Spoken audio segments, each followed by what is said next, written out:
Today on the Matt Walsh Show, with the What is a Woman question going mainstream, helpfully coinciding with the announcement of my upcoming What is a Woman documentary, we should probably try to figure out why exactly this question is so confusing to people. To that end, there are a couple points that I think are often overlooked. We'll talk about that. Also, Joe Biden has more good news.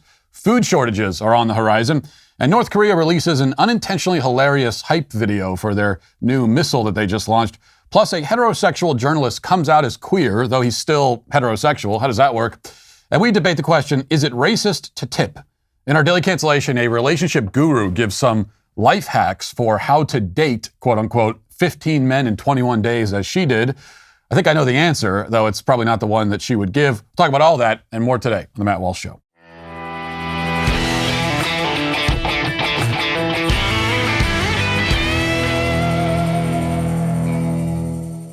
So I've been talking to you a lot lately about inflation. We've all been talking about it. When inflation is at 7% like it is now, that paper money in your wallet is losing value fast. And Russia's full-scale invasion of Ukraine has now worsened the market's slow decline. Today, an ounce of gold is worth $1,900. It was worth about $300 an ounce in 2000.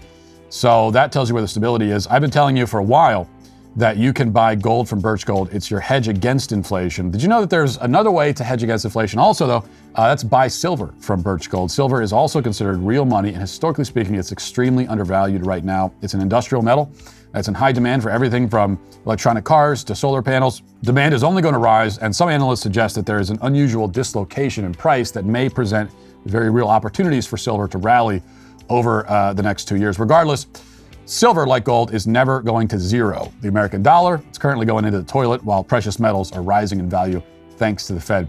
Call Birch Gold. They're the only company I trust. Don't wait. Start diversifying. Text Walsh to 989898 to get a free info kit on buying gold or silver in a tax-sheltered account. There is no obligation to get this info. Text Walsh to 989898 to get your free info kit now. Yesterday, we announced my upcoming documentary, What is a Woman? We didn't expect, as we were making the film, that a Supreme Court nominee would do so much to help promote it right before the release. In fact, there were many things that happened around this film and while making it that we didn't quite expect.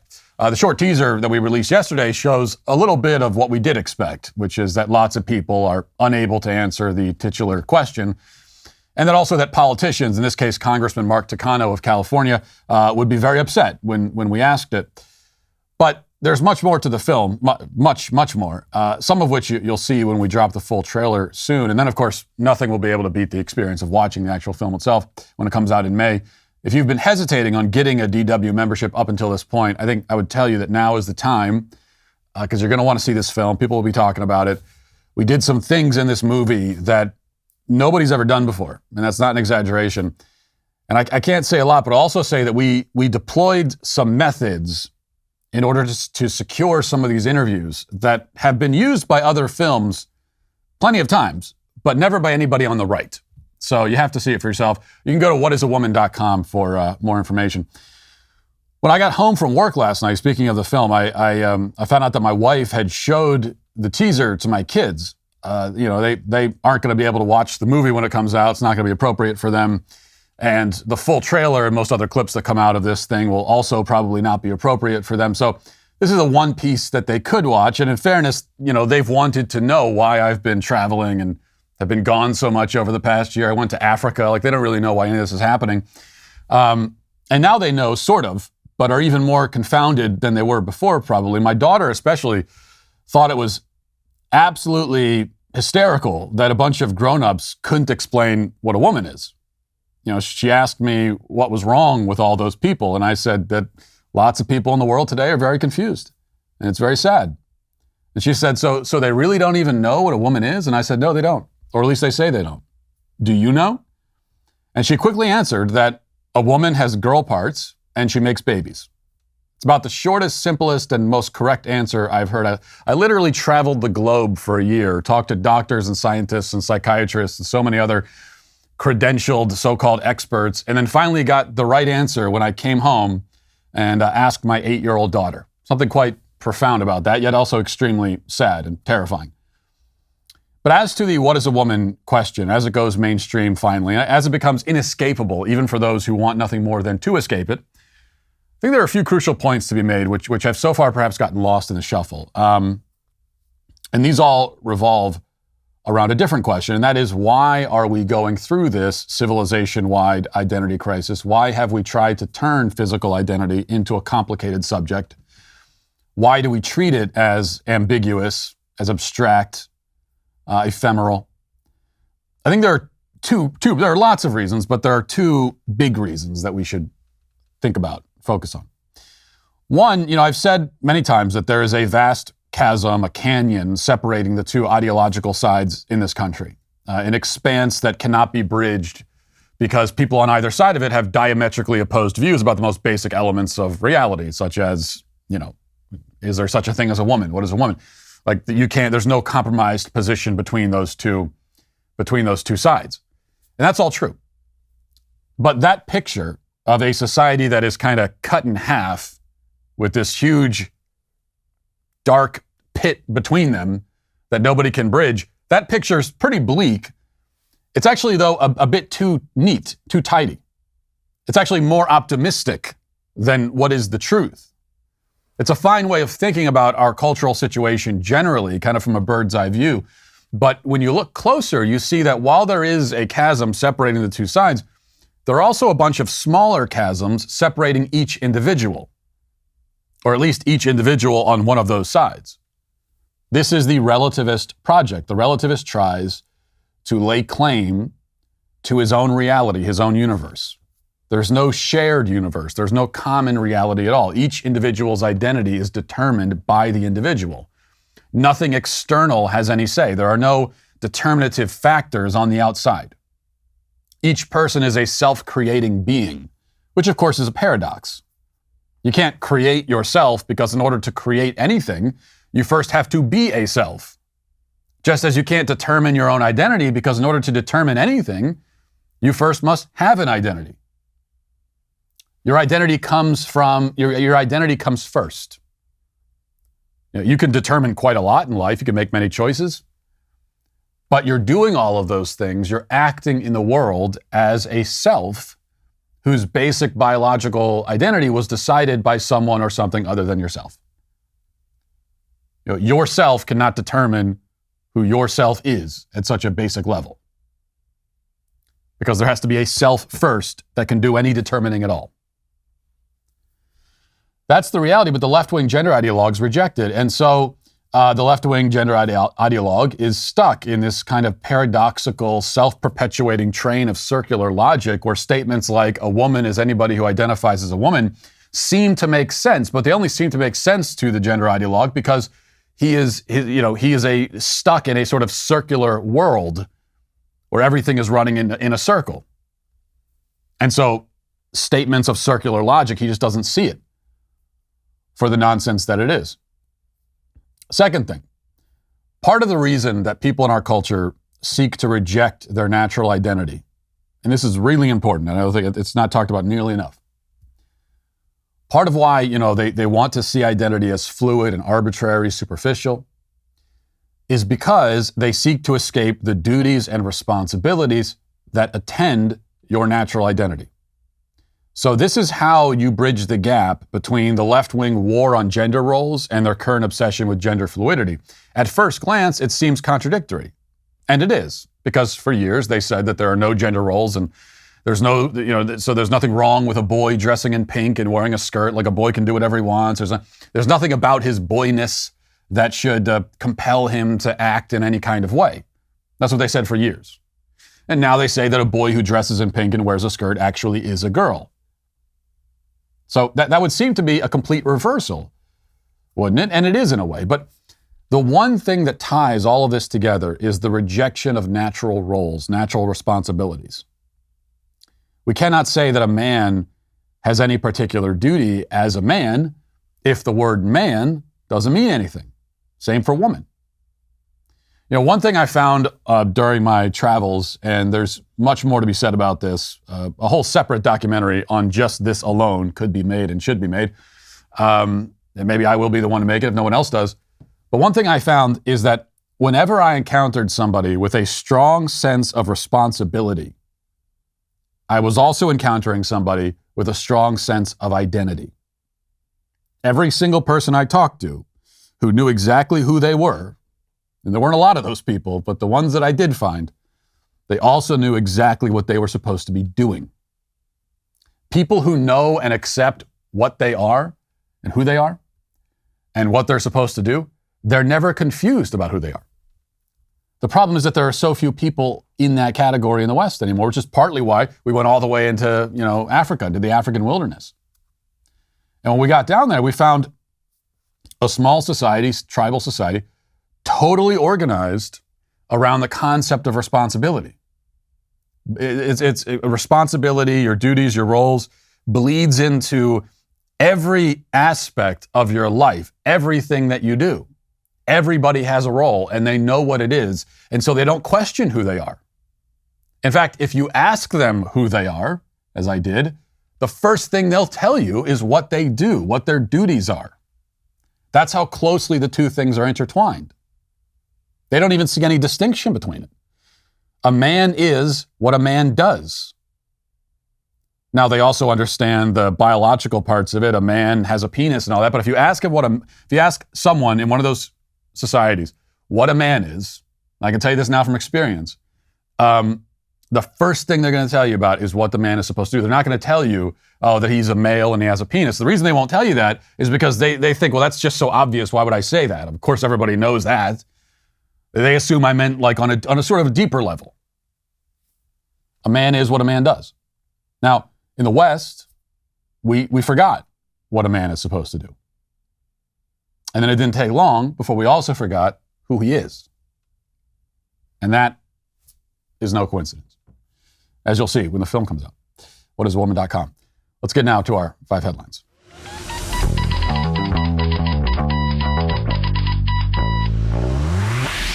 Have you ever wanted to send your uncle a birthday greeting from one of his favorite conservative celebrities, or have your favorite freedom-loving comedian roast that one liberal cousin nobody likes in the family?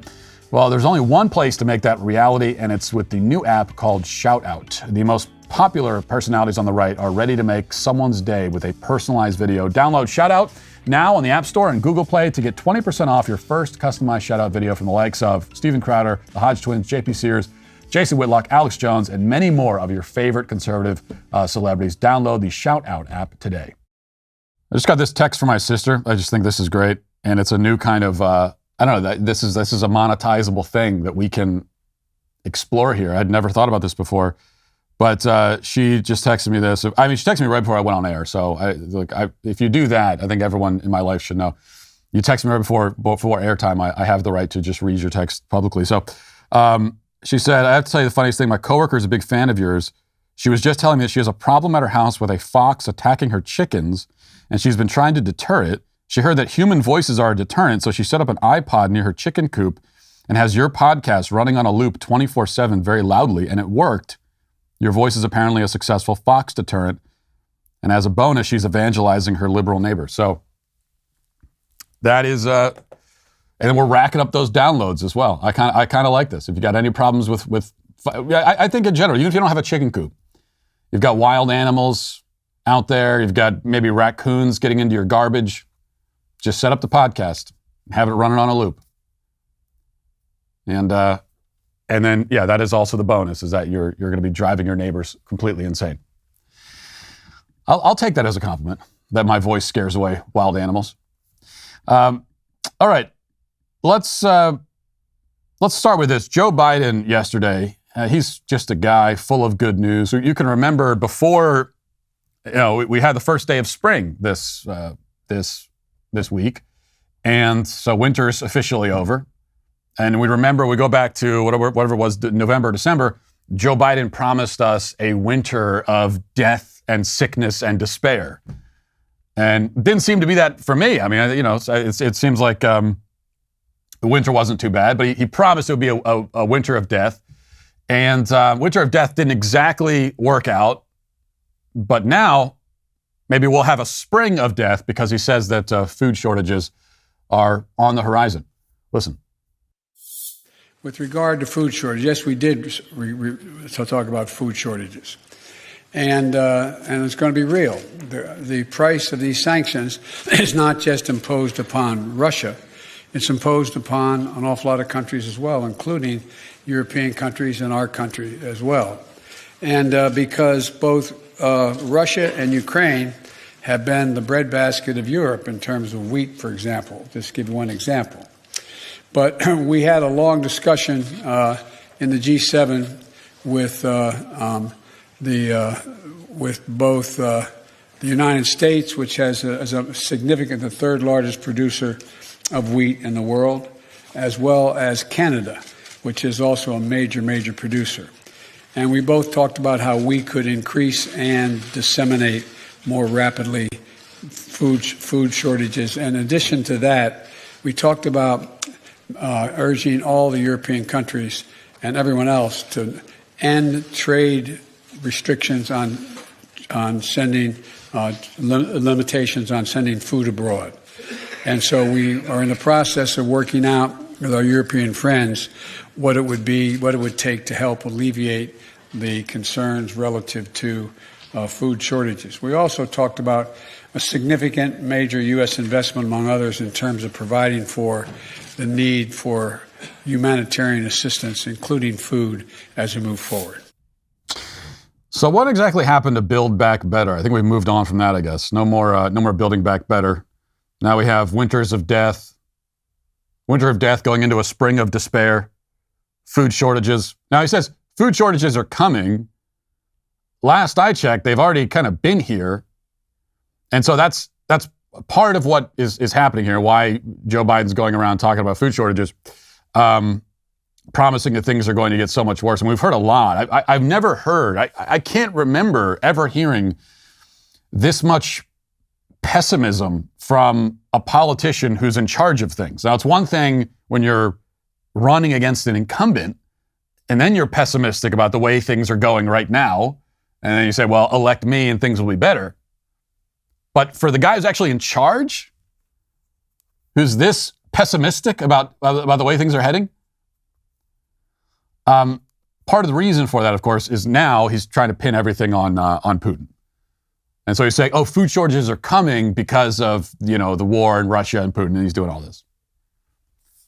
Well, as I said, last I checked, that was already a problem. I mean, Joe Biden, I think fairly, was getting labeled bare shelves Biden before the war in Ukraine. You could go on social media and find the pictures of bare shelves at grocery stores going back months before any of this happened. So this has been a great opportunity for Biden to take all of these things that were already happening, gas prices, inflation, food shortages, supply chain issues, all that stuff, all that was already happening, was already trending in this direction, and take it all and just put it in the lap of Putin.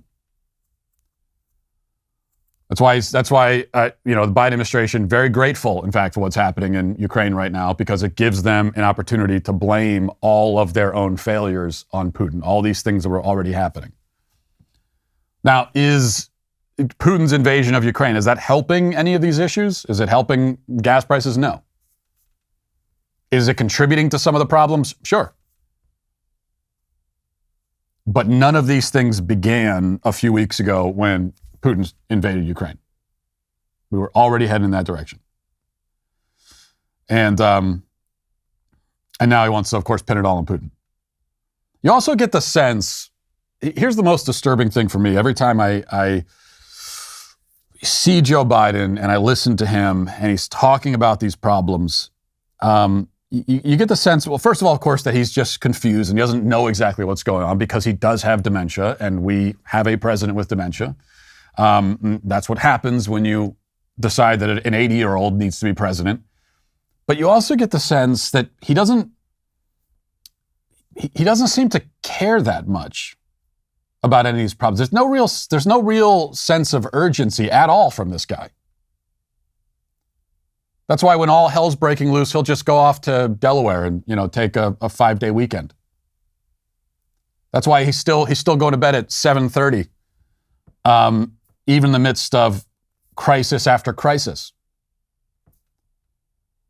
Some of that is, again, the fact that he is physically and mentally collapsing. But it's also, I think, a lack of urgency, a lack of concern. And that goes back to his own moral failings, but that also could be traced back to his age. I hate to always have to tie everything back to this and harp on this point, but it's an important point. And I think we need to keep it front of mind here. That, yeah, even if Joe Biden was 20 years younger, we'd still be having a lot of the same problems because he still would be incompetent. But this is only making all of those problems even worse. The fact that he's so old. And I think it contributes to a lack of urgency and a lack of concern because, frankly, he's not going to be around for very long because he's old.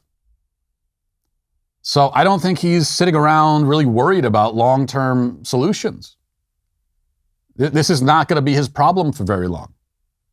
Yet another reason why we need younger people in office, and not just in the White House, I mean in office, running the country.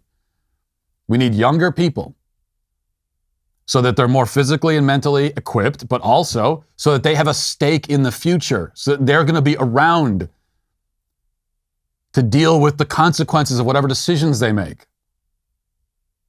And their kids are going to be around, and they're going to be around also to see their kids dealing with those consequences.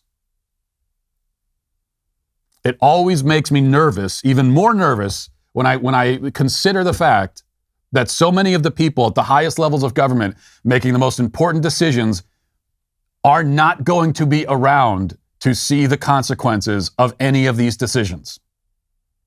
I think that should make us all very nervous.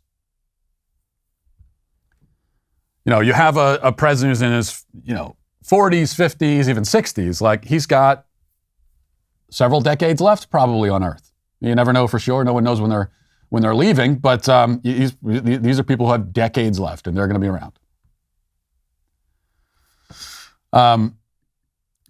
And it's all inevitable. The consequence of going into a nursing home and finding the most geriatric people and saying, hey, you want to run the country? All right, moving from the United States over to North Korea. I just got to play this for you because it's, on one hand, you can't help but laugh because how else can you respond to something like this? But then also you consider this guy's a ruthless dictator and he runs concentration camps and kills thousands of his own people. So that takes away from some of the humor, some of the comedic effect of this kind of thing. But either way, so this is apparently this is a North Korean state media. They put out this propaganda piece, and this is Kim Jong-un unveiling a new missile that they just launched, and they kind of put together a little hype video. And let's check this out. Let's see. So we say Kim coming out of he's got his generals there. Oh, he's pointing. Those are the people he wants executed. He's pointing to them. Execute that person. Execute him too. He's gone. Now those generals, this is the fifth take, and the first four generals in the video were all executed. And there's the missile. Now he's checking his watch. I don't know why they're getting... And all these generals, they know... That's the most intense I've ever seen. Most intense scene of people checking watches I've ever seen. Oh, is that it? They don't even launch the missile? So that was just them bringing the missile out of the garage. I guess there's probably a sequel where they actually launch the thing, but we won't bother watching that. They're trying. I mean, they've got... they're doing what they can over there. I guess to at least keep their dictator entertained. All right, let's go to this from the Daily Wire. It says, actress Gabrielle Union is known for her stance on trans issues involving children. She and her husband, former professional basketball player Dwayne Wade, have a teenager who identifies as trans. This has inspired Union to become an outspoken advocate for LGBT issues, especially as they relate to kids. The actress recently expressed her thoughts during an interview with BuzzFeed. And she said, it's important for us to live and love out loud. We didn't exactly understand why supporting Zaya's trans identity, so that's Zaya is what they're calling their kid. We didn't understand exactly why supporting Zaya's trans identity was a thing, because it's like we love all our kids out loud. Their 14-year-old child came out as trans in 2019. well, no, and I'm not even sure, Zaya, is this a male or I'm not even sure. So I'd like to use the appropriate pronouns here, but I'm not even sure what they are. Oh, it's a boy. Okay. All right. So this is actually a boy. Their 14-year-old child, Zaya, came out as trans in 2019. So he would have been, he would have been 11, 10, 11, around there when he came out. So he didn't actually come out. That's not what happened. I mean, you can't come out and identify as something that you don't understand. You don't understand what you're saying. This is an identity that was imposed on him. I'm not saying entirely by his parents, because it's probably not entirely by the parents. It's by friends, society, the school system, all of these various institutions. But the parents were quite eager and anxious to go along with it. So they could then take little Zaya and parade him all around in media and everything and show him off. And because here's the thing, Zaya, quote unquote, came out as trans in 2019. And 2019 is when we first heard about Zaya becoming a girl, quote unquote. So it's not like they waited. Dwayne Wade and Gabrielle Union, they didn't wait. Like as soon as that happened, they had him in front of cameras. Boom. So if there was ever any doubt about the motivations here, that should put those doubts to rest. If your child is supposedly coming out as trans, and the very next thing you do is alert the media and get him out on the red carpet in dresses and so on, and do interviews and everything, then it's very clear this is not about the kid, it's about you. Your kid is a trophy that you are showing off to display how woke you are. Union continues, as our children show up, it's our job to believe them when they tell us who they are and not impose our dreams, hopes, fears, and desires on them. It's our job to be loving, compassionate, protective guides for our children, but their lives are their lives, and we have to respect that. We do not believe in any kind of shaming for existing. That is bizarre, cruel, and harmful. So yeah, we're going to post our family, we're going to live out loud, we're going to love out loud, and we're going to speak out loud and lead in however each situation calls for us to be leaders when things are not where they should be. All right. A couple of things here. First of all, even putting aside the issue of trans and the fact that you're imposing this, what sadly and tragically will probably be a lifelong identity crisis on your child, putting that to the side for a second, it is certainly not your 11-year-old child's job to be a leader on anything, on any issue whatsoever, okay? I don't care what the issue is. I don't care if it's even a worthwhile issue.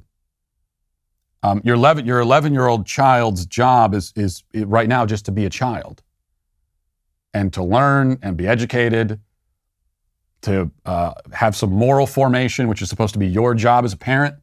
You're obviously doing a terrible job of that. You've gone more the direction of moral deformation than moral formation. But no, your child's not supposed to be living out loud, as you say, which what you mean is, when you say live out loud, what you mean is on display for the world to see. Love out loud, that again is on display. So, we're loving our children out loud. Translation, our supposed love for our children is a performance. And we're doing this on a stage for the world to see. And as to the rest of it, she says that it's our children tell us who they are and it's our job to listen. I mean, this is, in fact, I know someone who wrote a whole book about that concept called Johnny the Walrus, which you can also get at johnnythewalrus.com. Because that's the consequence. That's how absurd it is. Your job is to listen to your child when he tells you who he is? No, not at all, because your child has no idea who he is. Children are not born into the world with knowledge about almost anything. You have to teach them. Okay, just as it's not your child's job to lead in society. It's not your child's job to be an activist. It's especially not your child's job to lead your family. Now, you don't follow his lead and say, well, he'll tell us who he is and what he wants to do, and we're just going to follow behind him, applauding him all the way. Well, then you're going to be following and applauding as your child goes right off of a cliff. Only the thing is, you're not going to jump off the cliff with him. You're going to stand at the edge and watch him fall and just applaud. There you go. Looks fun. No, you're supposed to say to the kid, even, and sometimes they won't like this because kids can be obstinate and stubborn and they want to get their way. So sometimes you have to be forceful about it, but you stop your kid and say, no, let me get in front. You come in behind me. I'll show you where we're going because you don't know, and that's what you need me to do for you. Because that over there is a cliff, and you're a kid and you're stupid, and you're going to think that you're just going to walk right over it and be fine. But I know better because I'm an adult, so I'm going to guide you on this path over here. That's what you're supposed to be doing. I also wanted to mention this. This is kind of interesting. Terrell Jermaine Starr is a journalist. He's got a blue check on Twitter, so we know he's an important person. And he tweeted this. He says, I've just started identifying as queer over the last 4 months. Does that make me the new queer, but an old black? And then he continues, because you're wondering, well, he just started identifying as queer. This is not the same thing as I'm coming out as gay. I've been gay my whole life and I haven't told anybody, and now I'm living out loud, as Gabrielle Union would say. No, I just started identifying as queer. Okay, what does that mean? He continues. I think most men, especially black men like me, who come out later in life, it's because we don't really know it ourselves. Also, I'm attracted to a wide range of women, but not men at all. So I didn't know how to ID myself, even though I haven't felt straight in years. LOL. For me, embracing being queer was as much as intellectual journey as it was other areas. Just the way I think of structural oppression comes from not feeling heteronormative in my thinking about things. Okay, so he's only attracted to women. He makes very clear about that. But he's attracted to a wide range of women. I don't know exactly what that means. A wide range, or maybe he's attracted to larger women. Okay, that's fine. Some guys are. They're still women, though. But in spite of that, he hasn't. So you're attracted to women and only women. You're a man, but you don't feel straight. What does that mean? Does it mean that you also are attracted to men? No, you're only attracted to women. I just don't feel straight. I have feelings. I'm a straight person, and I have feelings, and I'm assuming that the feelings I'm having right now are not the feelings that other straight people have, even though I only like women. Of course, none of this makes any sense whatsoever. But it does show a couple of things. One is how, this LGBT indoctrination that's going on, we focus a lot. I mean, I focus a lot on how this affects children, how children are being kind of groomed and indoctrinated. And that's true, and that's a big problem. But it's not just children this is happening to. It's happening to adults also. Adults also are being, in effect, groomed by this stuff and indoctrinated into it. Now, with them, it's a little bit different because they are more willful participants in their own indoctrination. And the reason why he's going along with it is because, it's also trendy. There are many social benefits of being able to say, I'm queer. And the great thing is, if you're interested in those social benefits, the word queer doesn't mean anything anymore. And so you could claim that label for yourself, and no one's allowed to question it because it's your label. And now, if you're a man, you could still date women, but you can have all the social credibility of being LGBT. As far as Terrell's concerned, it's the best of both worlds. All right, here's another tweet. This one is from Representative Casey Weinstein, who's a state representative in Ohio. And I thought this was good. He says, in Ohio, you need a license to fish, but not to concealed carry a gun. Think about that. You need a license to fish, but not to have concealed carry for a gun. Think about it. Well, I am thinking about it, and I actually totally agree with him that this is completely insane. you should not need a license to fish. That's the conclusion I think we could draw from there. Now, I say that as someone, avid fisherman myself. I've fished in many, 5, 6 different states. I've never actually bothered to get a license.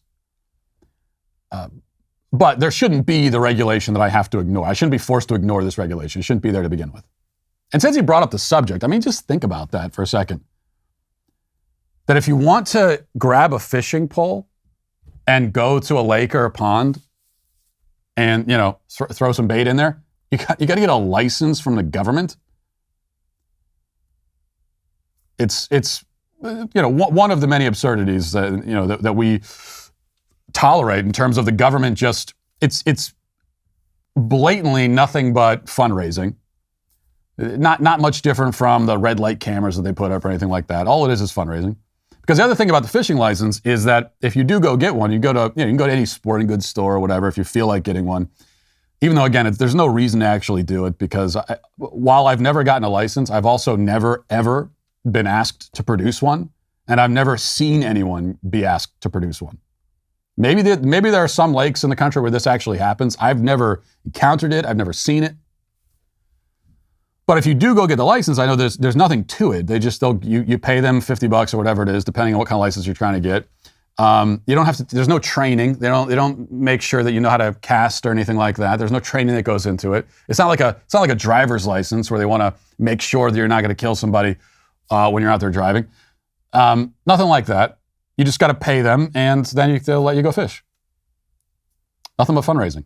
So, inadvertently, Casey Weinstein has brought up a good point here.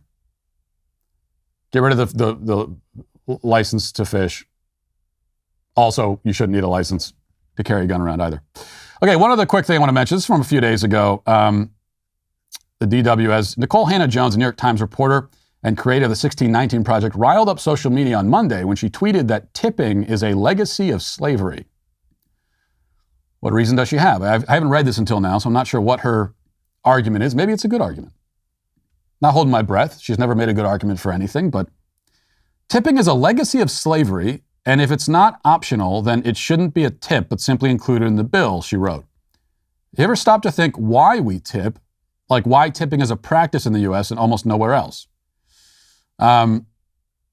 Okay, well, how do you connect it to slavery? That's what I'm trying to see. Hannah-Jones, 45, created the 1619 Project. We know about that. And I'm just skimming through to see if she actually gives a reason. How do you, I want to know, how do you connect these dots? And then she's getting criticized on Twitter. She responds to it. She says, are y'all reading what I'm writing or no? I said I tip. I tip well. I tip almost always. But I object to the idea that I'm obligated to tip no matter how I'm treated. Nope. And you can't get more offended at me than employers that pay less than minimum wage. So here's my question. Who is the slave in this analogy? Is it the person working for tips is the slave? I figured that's what she meant. But then reading more, it sounds like she's saying that we are turned into slaves because we're forced, by social pressure to give tips to someone who's already getting paid. I don't know. I'm not sure how she dissects that exactly. I'm not sure if I would say that tipping is a holdover from slavery. In fact, I would say that it definitely isn't. Quite famously, slaves didn't earn tips. They didn't earn anything at all. It's what makes you a slave. So I'm not going to agree with that. But I do think, and I think we've talked about before, that although I consider myself to be a pretty good tipper, I still tip in most situations. Tipping has, however, gotten way out of control. Everywhere you go now, they expect a tip. And whether it's a tip jar or now they get more aggressive about it and they actually will ask you. Or now that everywhere you go that, you have to pay on the iPad thing and then they flip it around and there's always do you want to leave a 15% tip, a 25% tip? So I think it's gotten way out of hand. I think we need to stop for a second and have a conversation about tipping, not about whether it has any connection to slavery, but just what is the point of the tip and which industry should have this and not. I can understand in the food industry. a waiter, first of all, is not getting paid a lot, but also, your experience at the restaurant is going to be so much determined by how good your waiter is. And so I understand the tip, and it's also a way of rewarding really good service, penalizing bad service, so I understand it that way. But if all you're doing is just pouring a cup of coffee for me and handing it to me, like I could cut you out of that completely. Just give me the cup and I'll pour it myself. So I don't understand tipping for that. That's a conversation maybe we'll have another time. Let's get out of the comment section. Who's bringing shopping carts back to the rightful place? We're becoming saints here in the Sweet Baby Gang. All right, we'll take a look at one video comment, which is clip 8. Hey, Matt. I don't know if I'm allowed to be featured in the video comments twice. That weird guy that made those videos that annoyed you did, but I think it might only be allowed if McKenna wants to annoy you. Anyways, I just watched Candace, and I watched the water test, and she took a sip from what said Aquafina before the signs were flipped down and said, oh, this is Dasani. And then when she picked up the sign, it said Dasani. But that's where Aquafina was. Candace is the cheater. Sweet Baby Gang for life. Yeah, many nefarious things went on surrounding that water test. I think we will never know the full truth. We'll never know everything that happened. Historians will be debating this for decades and centuries to come. And you're right. I mean, what you pointed out, it's if you watch, it's quite disturbing. I've had many people reach out to me, because first of all, they want to know, am I okay? How am I doing? And I appreciate that. And the answer is I'm doing all right, but I'm still recovering in a lot of ways from what happened. But you can notice some interesting things with the way the water test was edited, and some cups are mysteriously moving around and signs are moving around. No one knows what's happening. It would take too long to sort all out, but all you need to know is that, of course, I did win. Let's see. Frankie Price says, if your entire ideology can be destroyed by one question, it was never strong to begin with. Well, that's an understatement, but that's exactly the point. And that's why we made the film. Whatiswoman.com. Mark says it was very good of KBJ, there we go, to coordinate with your movie release. Yeah, it is. It really did. I mean, you can't plan it any better than this. And it is, and I do appreciate that, at least from her. Lena says, I can't wait for the film to come out. I hope you have a good contingency plan in case some social media platforms kick you out. Well, there's no real contingency plan. I mean, that's just, right now anyway, that's the unfortunate reality, is that the most powerful social media platforms are the ones that are run by the left. And if they kick you off, which I think there's a pretty good chance that will happen to me. I'm surprised it hasn't happened yet to me. It's inevitable that eventually that will happen to me, just like it will happen to any conservative who's outspoken and has a platform. I think with this movie coming out, like I said yesterday, I don't see how all of my social media platforms survive the release of the movie. Not that they have any good reason to kick me off because of the movie, but doesn't mean they won't do it.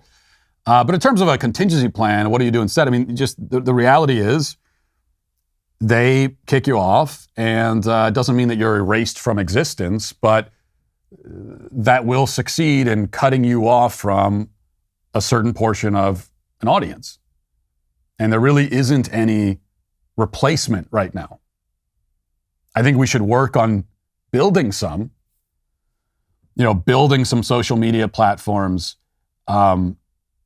where you can actually say things like men have penises without being kicked off. That should exist, and we should work on that. And I know that there are some platforms that are out there where you can say these sorts of forbidden things without being canceled. But none of them have anywhere close to the power of Twitter or Facebook or any of that. We're far away from anything that could be considered a real alternative, a real, whatever you want to call it, free speech alternative, conservative alternative to Twitter and Facebook. That doesn't really exist yet. And part of the reason for that is that most of the the wannabe alternatives that have come along, they are focused too much on just being the conservative version of Twitter rather than innovating something new and giving people a real reason to leave and use their platform. And we heard a lot about Truth Social, which is Trump's platform. And as far as I know, he hasn't even posted on it himself. I think he posted on it himself when they first launched it a month ago and hasn't posted on it since. And at a minimum, he needs to be posting on that thing all the time if he wants any chance of it surviving. But the problem is, I took a look at it and it's just Twitter. It's like exactly the same as Twitter. There's no innovation going into it. And so there's just not going to be the incentive for people to go and try that product instead. Trust Me says, now Candace Owens has to apologize to Matt. How can she be so slanderous to him and his cult when he is doing such amazing work? And to think that the slander came from bottled water, that's almost as ridiculous as not being able to say what a woman is. Maybe we need a new documentary. What is Dasani? Because, she obviously can't tell. Well, as you've heard, I've been working on a secret project for over a year, and it is called What is a Woman? There's a lot more to be said about this, and that will be revealed over the coming weeks. But what I can tell you is that this is the most important question of 2022. And I think, though I'm biased, I think that this really is the most important film of 2022 as well. Take a look at this sneak peek. I have traveled all over the world for the past year asking one simple question. What is a woman?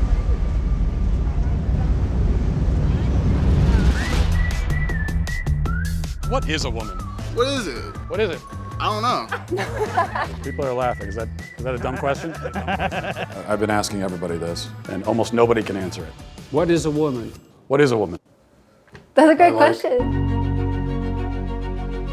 If one person could tell me what a woman is. Congressman, thank you for being here. I think this interview is over. Let's turn off the cameras. I just wanted to know, what is a woman? And you're not going to find out. It's not a complicated question.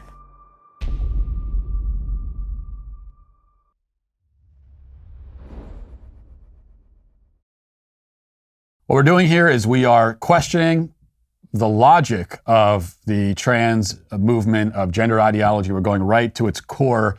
And because it's a movement that's taken aim at women and children. If you want to join the fight, head to dailywire.com/subscribe and enter code WHATISAWOMAN for 25% off your membership. Like I said, if you haven't got a membership yet and you've been holding off and you've been thinking about it, now's the time to get it. You're going to want to see this film, and we got a lot of other great content too at Daily Wire and a lot more coming up. So get your 25% off. Use code WHATISAWOMAN. This fight is for everything. It's for truth itself. What is a woman? Coming 2022. Now let's get to our daily cancellation. Well, it's Friday, so we're going to go easy on our daily cancellation. I don't mean go easy as in be nice. I definitely won't be nice. That's one promise I can make and always keep. It's my undying pledge. But I mean, have sort of an easy subject. There's a headline from the New York Post which cries out for cancellation, I think. And I need to do very little except just sort of point in its direction. The headline, How I Hacked Tinder and Dated 15 Men in 21 Days. Now, reading along, it says, with the Tinder swindler, a blockbuster success on Netflix, many women are wary of matching with a man online, but one Australian woman says Tinder is the perfect place to meet Mr. Right and is revealing the simple hacks she uses to maximize chances of success on the app. Now, I'm going to stop right here. There's almost no reason to read anymore. We have all we need, I guess, but let me just say at the outset, first of all, that I'm already canceling this woman and whoever wrote this article simply for the way they're using the word hack. Because somewhere along the line, this concept of life hacks came into existence, and now the internet is pockmarked with 14 billion different articles, guides, videos, different, things giving advice on how to hack various aspects of life. We used to just call this advice or tips. Now it's a hack, because hack sounds more secretive and clever and edgy, like it's some sort of forbidden knowledge. But then the advice, the hack, is often something incredibly basic that everybody already knew, like, here's a life hack. If you don't want to trip while you're walking down the steps, tie your shoes. Or else it goes the other way, and the hack actually offers a more complicated and inefficient way of performing some routine task. So it'll be something like, life hack, make sure you don't lose your car keys by having them surgically attached to your hand. So the whole life hacking trend is stupid, and it is what I'm saying. And we could cancel just that, but that's not the primary point today. In this particular case, the life hack is a method discovered by an Australian woman for how to, quote unquote, date I think we know what she means when she says date 15 men in less than a month. Now, I can already tell you how to achieve this goal, if for some reason you want to. I'll give you the step-by-step process for dating 15 men in 21 days. 1, be a woman. 2, have no moral standards. That's it. Those are all the steps. In fact, you could probably hack this hack and remove the first step entirely, which you really have to, seeing as how women don't exist. But really, if you're any sort of person looking to date any other sort of person, you can find an essentially unlimited supply if you have no sorts of standards whatsoever. If you're a warm body looking for other warm bodies, and you are unburdened by any moral sensibilities and have no aesthetic requirements either, the internet will provide you with all the fodder you need. And you don't even need to be a warm body, actually. Pete Davidson is basically dead, and look how well he's done on the dating scene. This is the world we live in now. But then again, I'm a married man. I've never used Tinder. What do I know? So let's go back to the article and see what tips and tricks this woman offers. I'm guessing she offers a lot of tricks. Offers them, turns them, etc. Here's what it says. Helen Chik, who hails from Sydney, says dating is simply a numbers game and boasts that she had Tinder dates with 15 different men during a recent work trip, a 3-week trip to New York City. The serial dater, who has penned the book Sex, Swipes, and Other Stories, divulged how she managed to meet so many men in such a short period of time. Chik declared that everything comes down to time and urged Tinder users not to procrastinate while on the app. She said it's important to get small talk out of the way quickly so that you can meet up in person as soon as possible.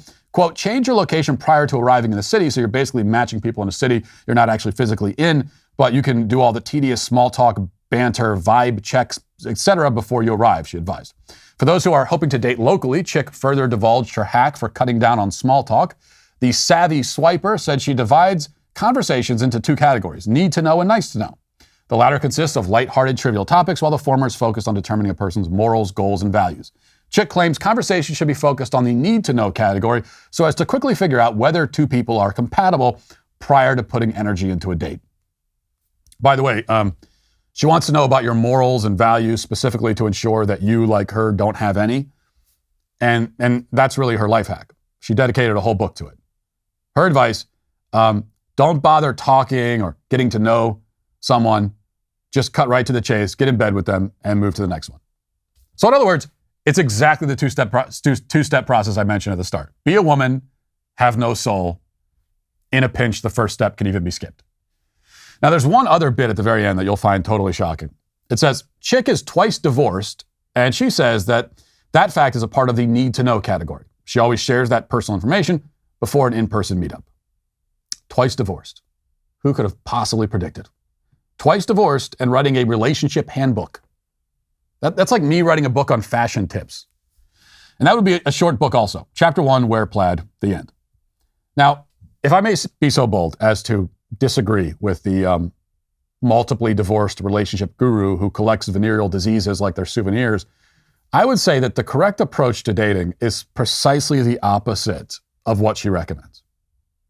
Now, sure, this does somewhat depend on your goals. If you're an empty, miserable, lonely nihilist who has despaired of love and trust and meaning and now wishes only to use other human bodies like glorified masturbatory devices, screwing the days away until you die alone and cold with no one to mourn you and no legacy to leave behind, then Helen's method is the way to go, no doubt. But if you actually want some kind of joy and you care about things like human dignity, your own and other people's, and if you want to have actual love and happiness in your life and you want to leave this world knowing that your time was spent in a meaningful way and that your progeny will live on even as you move to the hereafter, if that sounds more appealing, then your best bet is to consider the Helens of this world and the way they approach these things and do exactly the opposite of what they do. You're not looking for raw numbers here. The people you're dating aren't bowling pins that you want to simply lie down so that you can collect the point and win whatever game it is you think you're playing. The goal of dating is to find one person, a person who shares your basic values and priorities, someone who you find physically attractive, that's important also, someone you feel a connection with, and then once you've found that person, that the game's over, you won, move on with them and build a life together in marriage. This means you're not looking to get talking out of the way when you first meet them so you can jump in bed together. Jumping in bed with them doesn't tell you anything about them other than the fact that they're the kind of person who does that. So it actually tells you a lot, which means they probably aren't the kind of person you want to marry. But then again, you also would be the kind of person who does that, and means you're the kind of person people shouldn't want to marry. So best to skip that step, or rather to hold off on it until the proper time, which comes within the bonds of marriage, and instead focus on getting to know this individual and who they actually are and what they believe, what sort of person they are. You don't need to know everything.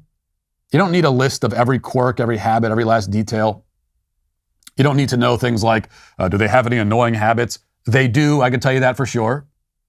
You just need to know about their moral character. Can you relate to them? Can you trust them? If everything lines up, you can both of you can free yourself from the clutches of the modern dating scene, which is infested with people like Helen, and move to the altar, which is supposed to be the end point of the dating process. And you can live then, maybe not happily ever after. There will still be ups and downs, bumps and potholes, but certainly you'll be living much happier than Helen, who is today, of course, canceled. And we'll leave it there for today. Thanks for watching. Thanks for listening. Have a great day. Godspeed.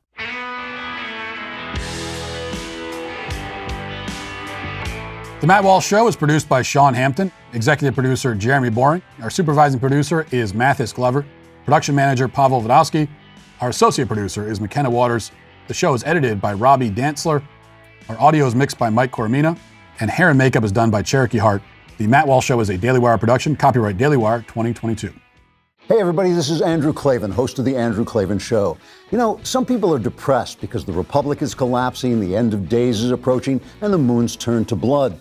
But on The Andrew Klavan Show, that's where the fun just gets started. So come on over to The Andrew Klavan Show and laugh your way through the fall of the Republic with me, Andrew Klavan.